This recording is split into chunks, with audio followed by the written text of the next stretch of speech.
Hey everybody, how's it going? Welcome back. We're talking 1997's Hideous by Charles Band directing himself, in this movie. Full Moon Pictures. I mean, Full Moon has had so many names over the years. It'll always be Full Moon Entertainment or Full Moon Pictures for me. But Charles Band directing here. And like usual with a lot of their movies, with his brother Richard, it's Richard, right? Richard Band, something with an R, doing the score and everything for this movie. And so, initial and thoughts on this movie and everything, I had this recommended to me. It's so hard to review or discuss like a full moon movie because they're just notoriously bad. And a lot of them are so bad that they're great. A lot of them are just bad. This falls somewhere in the middle for me after watching this. Like, I'd never seen this before. This is a total wine watch. But I'm mixed on it. It's not something I would rush to watch again, like that's for sure. But there's definitely some funny shit in here. And there's definitely some cool stuff that goes on. So let's dive into Hideous. And it's hideous, not just hideous. We have an exclamation point on the end. Hideous! So let's dive into this.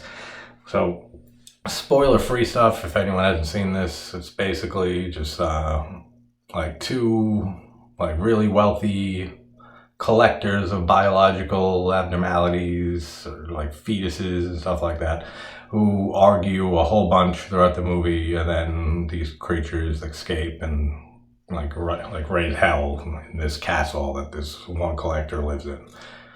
That's it. That's the plot synopsis. So if that interests you, like fetuses running around and stuff and like fucking causing chaos, check it out. It's on Tubi right now. So spoilers, let's dive into it. So we have the guys fishing. They have, they're like working on like a sewer fucking maintenance and stuff like that and fishing out all the crap that they find in there. And this guy fished out a kilo of heroin and then says, of course I gave it to the cops. Sure he didn't. Come on. With this guy and everything we find out with this person and stuff like that, and just the fact that he like has some work like dealings and stuff with Mrs. Yost or whatever her name is, character and everything, who deals with all these like type of oddities and everything like that. With that whole crazy scene that he's involved in, like he gave this kilo of heroin to the police. Yeah, sure he did. You know this motherfucker sold that shit. And even though he says that, that's funny. He says that his wife's wedding ring and stuff like came right out of the fucking water that they're scooping shit out of. That's hilarious. He gave his wife the ring that he scooped out of this fucking like sewage and shit. That's funny. Fucking $12,500 for a two-headed baby. That's not bad. If you think about it, $12,500 for a two-headed baby. And that's like at the top of the retail chain here, coming from like people specialize in these oddities and stuff. Like buy one for $12,000 and a half, like a few years down the line, put that shit on eBay, you're making a cool like $7-8 off of that. And I'm sure there's a ton of high school students and sick teenagers and stuff that would blow their college fund just buying up a whole shitload of two-headed babies and stuff just for the fun of it, man. Like, that's not a lot of money. Fucking, like, you would think a two-headed baby would go for more than like $12,000, but in this universe, apparently, this is a decent price, I guess, for them. Sheila is so fucking hot, dude.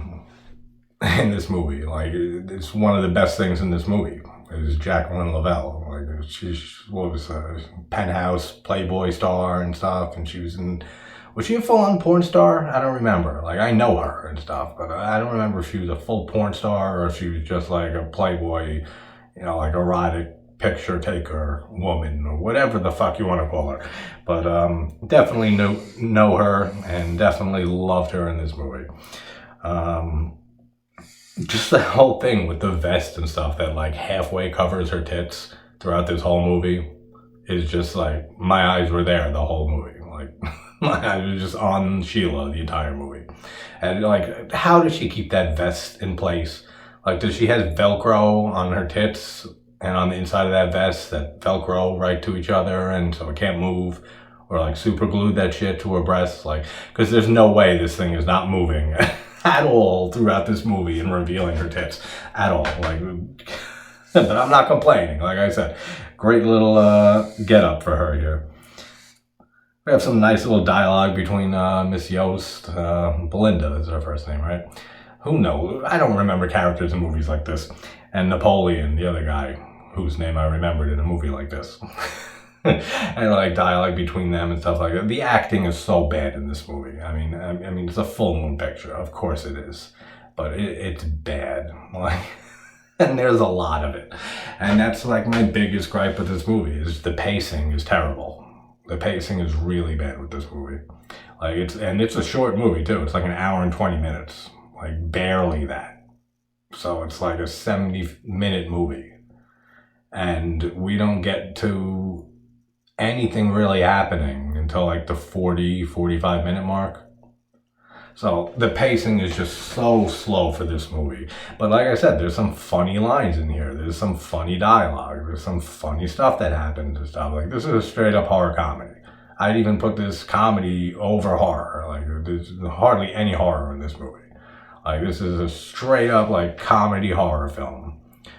Just like a lot of full moon pictures are.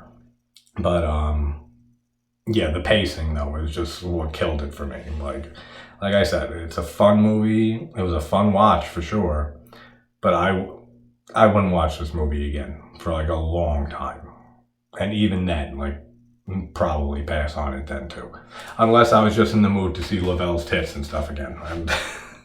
Who knows? Like, it wouldn't put it past me to watch it just for that.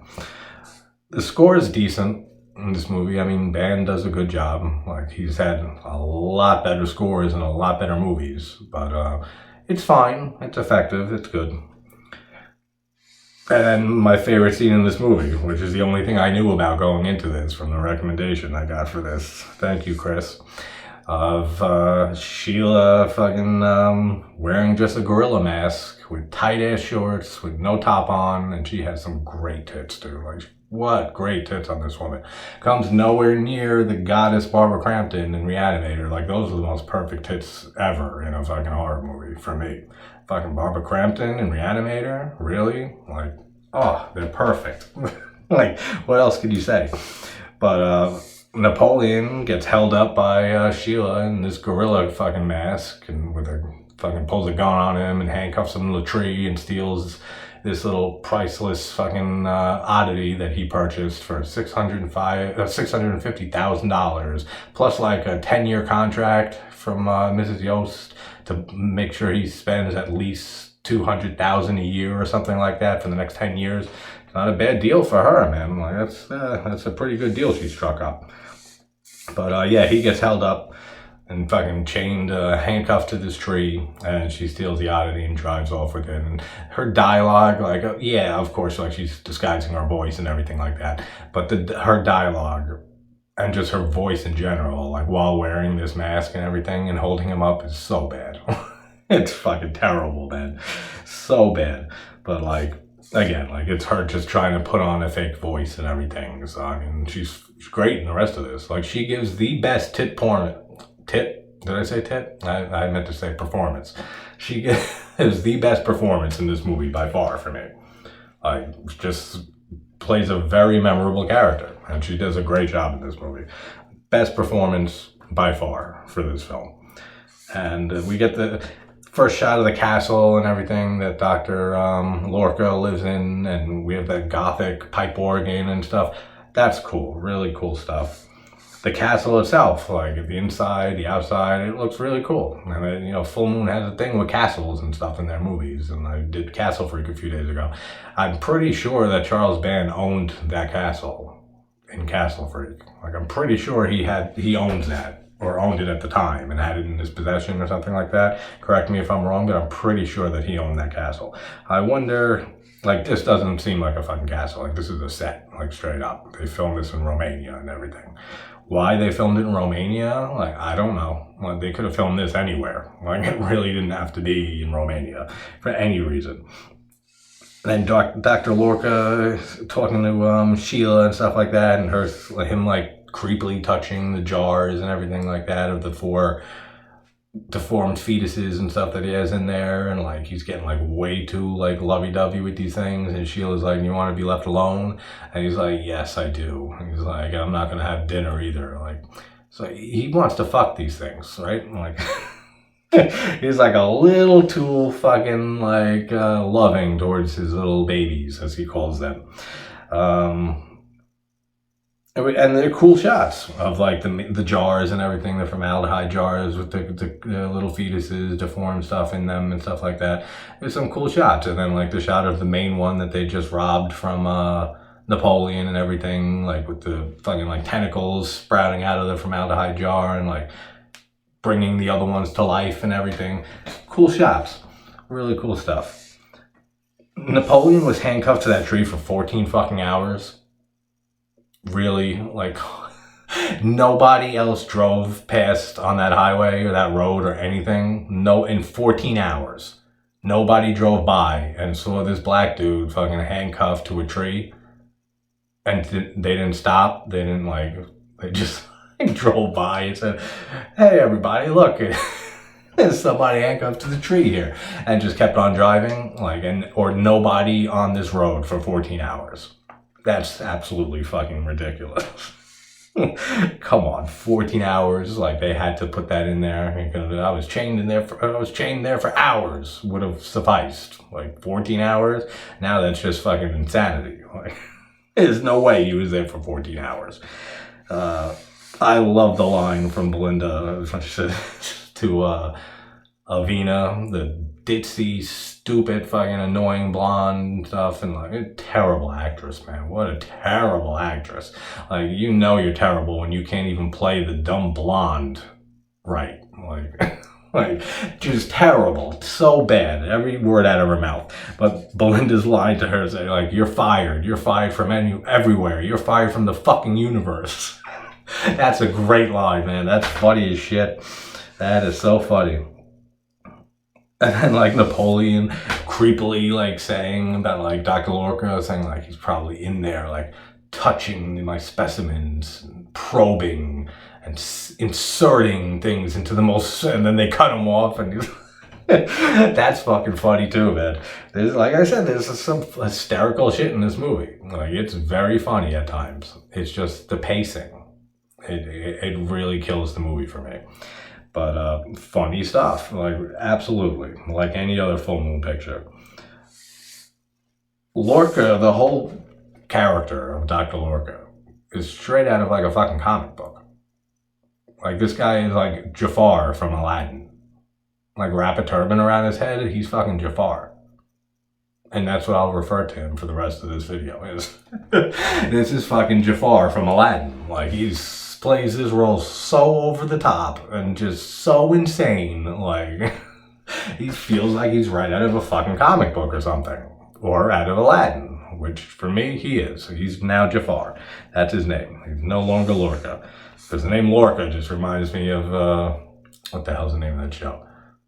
What Is Happening or something like that on Comedy Central, where the stand-up comedians get up and they tell their, like, a story, a funny story and shit like that. And my favorite living comic, Doug Stanhope, had a story that he told on there about this dude Lorca who was like eyeing him at a bar one night when he was trying to pick up this girl, and they were both like fighting over this girl and stuff. That's all I can think of when I hear the name Lorca, which is not a common thing you hear much, like, a lot of times. So fucking, that just reminded me of that. So that's another reason. He's Jafar now. Said that already, the pacing and stuff. The creatures look cool, like the little deformed oddities, embryos, fetuses, what have you. They look cool. I mean, I couldn't see shit, like, for most of this. The version of this, like, the transfer of this film on Tubi right now is terrible. Like, it's really bad.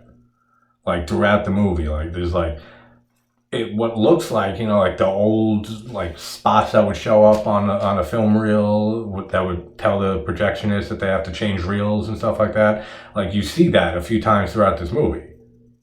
But this was never in theaters. This was straight to VHS and DVD.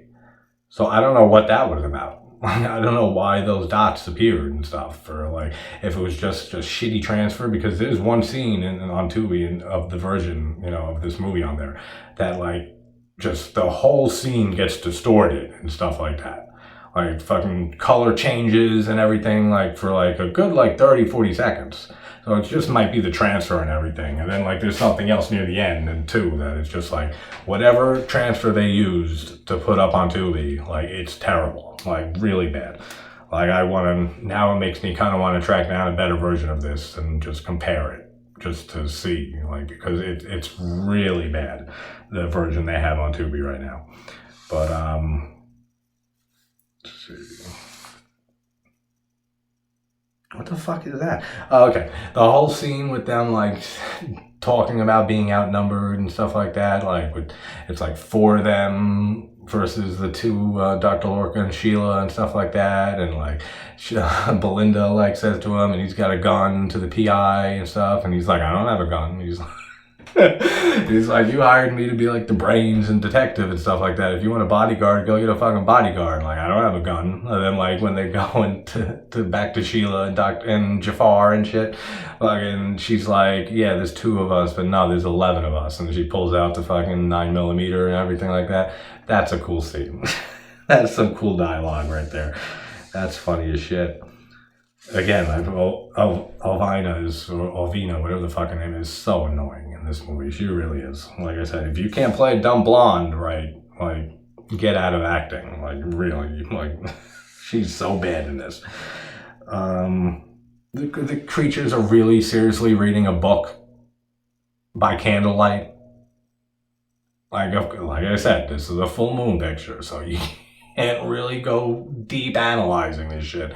But this is what I do. So, fair game. These fucking fetuses are reading a book and know how to fucking communicate via knocks on the fucking wall and stuff. Like, knock 2 times if you can do this or that, and they do that. And then they write, and you can write shit down and fucking like slip it under the door. And fucking one of them knows how to operate a handgun and fucking picks his gun up. And not only operates the gun and is able to get a single bullet off or shot off, you know what I mean. He fucking empties the whole fucking mag, dude. Like the whole magazine, the whole clip is emptied by this thing. And fucking this little odd fetus looking fucking thing. And like the recoil just from the first shot alone, like doesn't knock him like flying off his ass, like nothing like that. That's so ridiculous, man. What can you say in a fucking movie like this? $64,000 question is oddly specific. Like what is that? Like the $64,000 question? Like $1 million question? Like it wasn't. They felt that was too like contrived to put in the script, so they just went with some random fucking number, 64,000. I don't know. That was just an observation. That's a very specific fucking number for a big question that they're supposedly gonna fucking answer, and then I don't know, fucking $64,000. Very, very ridiculous. Again, Sheila is just the best in this movie. Like I cannot take my eyes off Sheila. Absolutely gorgeous and just gives the best performance. Like I said, like best performance in this movie comes from Sheila. I love when Belinda's got great lines in this. When she said when they're all like fucking, when Jafar and Napoleon are both arguing over like saying like, oh no, you come with me and stay with me. Like I've taken care of you your whole lives and stuff like that. And then Napoleon's like, I'll build you a gymnasium and like. I'll give you the best education and stuff, which apparently they don't need because they already know how to read, write, and fucking open doors and fucking use a handgun and stuff. So they don't really need that much education. Like did pretty damn good on their own, like in the hour that they've been outside of their mason jars and stuff or whatever, formaldehyde. But that whole scene with them arguing and stuff like that of who they should these creatures should trust, and then Belinda's just like, oh fuck it, I'm gonna throw the blanket and throws it over them and stuff. That's funny, man. And then And then she falls on like the skeleton looking one with like the porcupine quills like on his back and stuff. And she falls right on him. And then like you have like the three people give their lines. And Jafar's like, my babies. And Napoleon's like, my jewels. And she's like, my ass. That's fucking hysterical. That's so funny. How the fuck did that thing... Like I said, yeah, I said this earlier about shooting a fucking handgun and stuff and emptying the whole clip and stuff. So these notes are all over the place, man. Fucking, it's a good thing I did this tonight and not last night when I was 3 sheets to the wind, because this movie would have made zero sense to me and I would have been just completely lost. Like, completely. Alvina getting her tits sucked by the little like hairless monkey dude looking fetus thing. Disturbing. Fucking weird. You know that's a body double. Like, for absolutely. Like, if I looked into it, I guarantee that's not the actress. That was a body double doing that. And great tits, body double. Not that Alvina's actress is anywhere near attractive as fucking Sheila and stuff in this movie, but yeah, that's a weird fucking scene. And then Alvina fucking freaks out and she falls to her death and stuff like that. And, and Napoleon is just like, Jesus Christ, did she hurt them? Like, he doesn't give a shit that this girl just died. Fell off the fucking railing and fucking fell to her death. Nobody does. Like, nobody gives a shit at all for, like, human life. But, like, these fucking weird... like biological fetuses and shit like that. And all they care about, man. Like, they don't give a fuck about anybody else. Like, she falls to her death, and the only thing this guy Napoleon could say is like, oh shit, did she hurt them? Like, no, is she okay? Like, oh shit, she's dead. Fucking nothing. Like, that's so funny, man. That's fucking hysterical. This whole movie is like a freak version episode of like the Maury Povich show. Like, I felt like I was watching an episode of Maury Povich.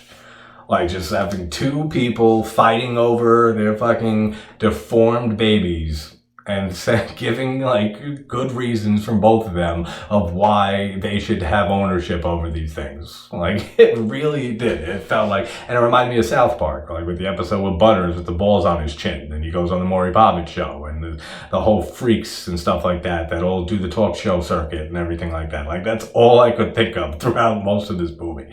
I was like, this is like a fucking weird-ass episode of Maury Povich.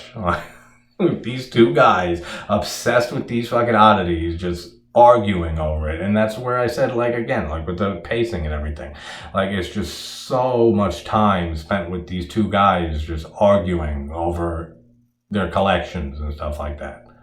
That is just, it's so slow. Like, it's such a slow movie. Even for a full moon picture, like, it's just really slow. And that hurt the film a lot for me. Like I said, I've been laughing from these lines and stuff. Like, there's some funny shit in here.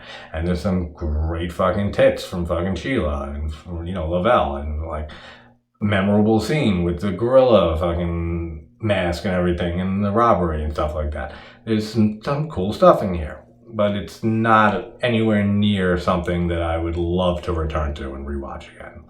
Which sucks, because I like a lot of full moon pictures, like, you know, and like, this is nowhere near like a Castle Freak or a Subspecies or Puppet Master, like the first few, and, you know, like in those type of things, Shrieker and stuff, and even like The Killer Eye and like Head of the Family, like I remember being like a lot better quality than this.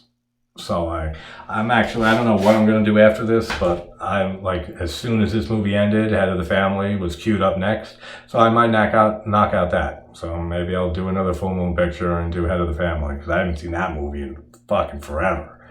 But I do remember enjoying it, and I do remember enjoying it a lot more than I enjoyed this movie.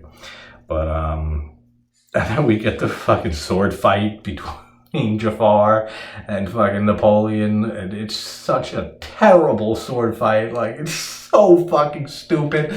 Like, I'm watching this, I'm like, seriously, like, of course they had to throw this scene in here. Like, they're just fighting with these two swords and shit, and it's so bad. Like, the like, at least get a fucking decent choreographer on set. and like at least show them some actual like looking moves that like look decent. Like these people are doing the fucking worst sword fight I've ever seen, maybe in a movie. Like outside of like something that's like a complete parody. I mean, which this movie basically is. I mean, it's a fucking just straight up goofball comedy with like barely any horror sprinkled into it. And like I said, with the pacing, again, it's like I would have loved to see more of the creatures and the deformed fetuses, whatever you want to call them. But like waiting 45 minutes into a 70-minute movie to like even see these creatures like running around and doing their thing is way too long. Like they should have had these things start going nuts in the fucking castle like by like the 40-minute mark. Like full on going nuts and like killing everybody and stuff. And even that would be too long. Like fucking rush that whole half hour, get all the exposition out of the way. There's a lot of exposition in this movie too. For the first like half hour or so, which is like all exposition and just shit we really don't need in a film like this. Like if they would have just kicked off the whole thing in the castle, like from like the half hour mark, and immediately after like maybe 5 minutes of these two arguing about their collections and stuff, immediately have the fucking deformed little creatures and stuff running around killing people and running amok and stuff, would have done so much better. Like they could have went in so many different directions with the plot of this movie and just with the whole idea of having these biological oddities and stuff come to life and everything. They could have went in so many different directions. Like that's another gripe of mine. Like they really could have. Like they could have done so much more than what they did. And it just didn't work well for me. It really didn't. But and well, that's what you get for fucking having an acid pit in your fucking castle, dude. Are you serious? This fucking Jafar guy has a fucking acid trap that leads to an acid pit in like the middle of his living room or whatever the hell it is in this castle. And we see it earlier in the film, fucking, so you know it's like Chekhov's acid pit that is going to come back into play later. Like you see that a million miles away. I was saying the whole time, I was like, all right, when is somebody falling into that acid pit from earlier? And then him and fucking Napoleon, they both fall in there and stuff, and that's why you don't have an acid pit in your fucking castle, dude. Are you serious? Like, just imagine having like a fucking night that you wake up and you're disoriented from like a deep sleep and you have to go take a piss, and by accident you step on the button and you fall to your death into acid. Like, that's why you don't do that. You don't fucking keep something like that in your fucking castle, like, or your house or your apartment or anywhere. And then he has like that trap too that Belinda gets killed by and stuff. She's like trying to get out of there and like runs down the stairs and gets impaled by like a booby trap and stuff. Like, really? Like I'm sure he knows where everything is, and I'm sure Sheila does too and stuff. But like, just in case, man, like, just in case, like, I don't know, they get too fucked up one night and they don't know what they're doing and shit. They gotta keep track of all these booby traps and an acid fucking trapdoor pit and everything like that. Or like anything, like I said, waking up, you gotta take a fucking wicked shit or something. You gotta race to the bathroom, and just the pressure alone of you running over that trapdoor. Like, who knows, man? When's the last time they did maintenance on this thing? You can't just have any maintenance guy come into this castle and check on your acid pit. Like, like that takes like a specific service, like, you know, very discreet type shit. So when's the last time they even serviced this thing? How does he know it's gonna hold his own weight if he walked over it and he just doesn't fucking have to go to the bathroom in the middle of the night, have to run past that room, falls off the trap door, fucking falls to his death? I don't know. It could happen. It definitely could, and that's why you don't do that. And then there's this fucking shot, like, Sheila throws them all, like, trying to pretend after, like, the two of them, the collectors, fall into the pit and die. Then she's, like, trying to, like, talk to the creatures and say, like, yeah, well, I promise I'd help you and stuff like that, and we'll get you out of here. And then she just takes the blanket and, like, swoops them all into the acid pit. And there's this cut that, again, I don't know if it's just the transfer that they used for Tubi, but this looks like it's in the actual film. Like, this doesn't look like it's just a bad transfer thing. But like, she swoops them in there and both her legs are dangling into the pit, like the hole and stuff, the trap door. And then it just cuts and like her one leg is out, like in the split second. what a weird cut that is. Like I said, it could be the transfer, but pretty sure it's just an actual, like, the weird cut in the movie.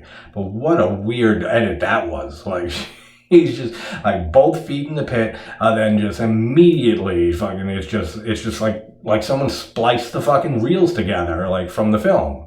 Like, it's so obvious, it's so apparent, and like looking at it, it's like, what the fuck was that? I had to rewind it. I was like, what the fuck just happened? And I turned it back. I thought maybe my fucking PS5 like skipped or something like that. And I went back and it did the same exact thing. And I said, well, that's a weird fucking cut. Like, it reminded me of like Birdemic.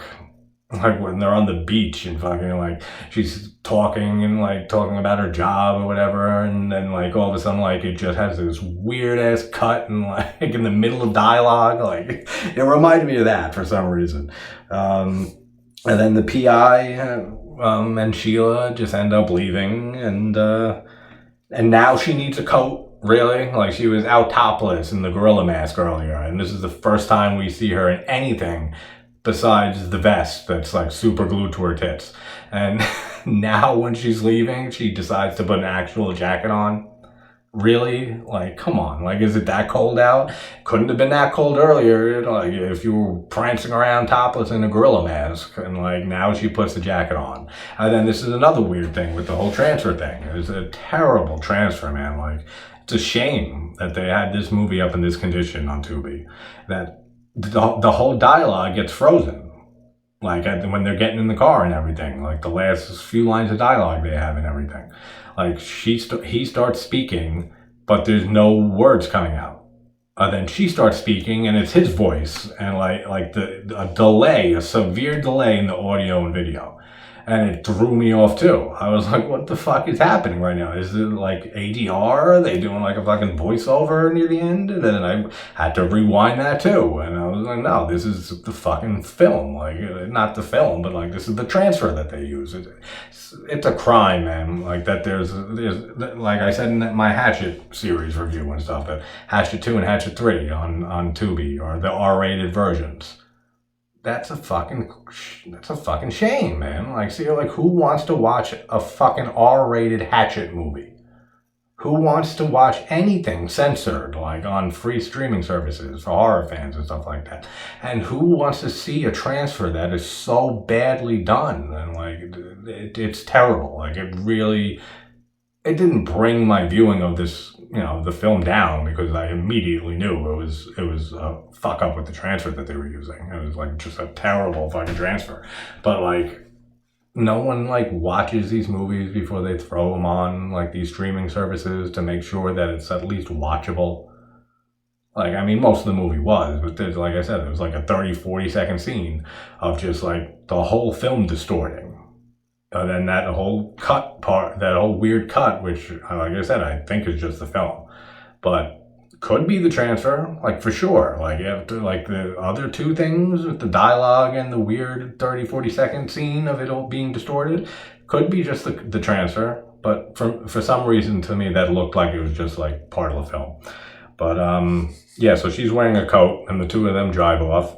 I mean, he made out lucky. He says that he's not going to get paid and stuff because Belinda gets fucking impaled, but he gets to go home with fucking Lavelle. Are you serious? Like, you made out.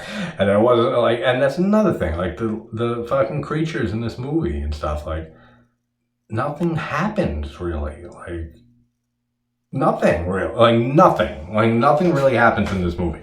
Like I said, they could have went so many different directions with this. Like, the pacing could have been so much better. They could have cut out like a half hour worth of exposition and dialogue, shitty dialogue at that, and added those minutes to really like bringing these creatures to life and like doing some really cool stuff with them. But they don't. And most of the time that you see them, like, you can barely tell what the fuck they even look like. You just know they're slimy. Like, that's basically it. Like, it's just dark shots of them for pretty much most of the film. And like I said, Belinda, she dies from just a booby trap. The dumb blonde, she just falls off a fucking balcony, whatever, this, fucking banister, and dies. So, like, these creatures don't kill anybody, really. Like, they don't do anything. So, like, what the whole point is of them? Are they evil? Are they just fucking, like afraid? Are they just, like, little fucking fetuses and stuff, and they don't know what's going on, and they don't know who to trust or what to do? Like, I don't know. There's no information given. It's not explored at all. Like, I don't know. Very strange. And then we just have the ending with the creatures in the trunk and stuff. We get like a little cool shot through the peephole, the keyhole and stuff of the trunk. And we see that they climbed out of the acid pit and they survived, and now they're in the trunk going to wherever the PI and lovely Lavelle are headed to. But yeah, fun watch. Like I said, it was fun. But like I said, just not a movie I enjoyed that much that I would rewatch again. Like anytime soon. Like maybe like fucking 5 years from now. Like if like somebody's having like a full moon marathon and stuff, I'll sit through it again. Sure. Like I got a decent amount of laughs out of it and everything, and a decent amount of tits out of it for fucking Lavelle, and just, yeah, there's some good stuff. But there's a lot of bad stuff too. And not in like your traditional full moon, like bad way, like bad, so bad it's good way. Just like bad. But there are some good stuff. So I'm very mixed on this movie. Like maybe it does warrant a rewatch down the line, just to like, I don't know, to like, and definitely a better transfer. Like, because like I said, it was terrible transfer. But who knows? Maybe I'll rewatch it like 6 months down the line and reassess it. You know, taste always changes, your mind state always changes, and the way you view things and stuff. But thanks for the recommendation, Chris. And maybe I'll do Head of the Family right now. It's like 4 a.m., but I'm up late. So, all right, guys. I'll talk to you soon. I'll see you guys soon.